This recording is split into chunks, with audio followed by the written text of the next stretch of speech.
এই অ্যাড্রেসটা কোথায় বলতে পারবেন?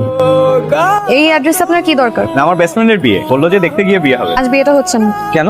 কারণ কনে বিয়ে থেকে পালিয়েছে। আপনি কিভাবে জানলেন? কি আশ্চর্য, আপনার আমাকে দেখে কি মনে হচ্ছে? ও, আপনার সাথেই আমার বন্ধুর বিয়ে হওয়ার কথা ছিল। আসলে ভালোই হলো, আমার চেম্বারে একটা কাজ আছে, বিয়েটা হলে আজকে কাজটা হতো না। থ্যাংক ইউ আপনাকে। খিদে লেগেছে, কিছু খেতে দাও তো। সারাদিন কিছু খাইনি। কিভাবে পারলি?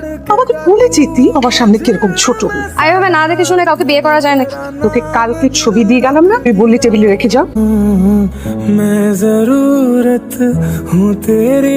ঠিক, আপনি আমাকে মিথ্যা বললেন কেন? আপনার সাথে কথা বলতে ইচ্ছে হচ্ছিল, তাই একটা অজুহাত বানিয়ে নিলাম আর কি। আপনি আমার অফিসে? আপনি আমার চেম্বারে যেতে পারবেন, আমি আপনার অফিসে আসতে পারবো না? আচ্ছা, কেন আসছেন বলুন। অফিস থেকে আধা ঘন্টা ছুটি নিতে পারবেন? মানে আপনি কি বিয়ের কথা ভাবছেন না, করবেন না? অবশ্যই করব, মেয়ে হয়ে জন্মেছি, মা হতে হবে না?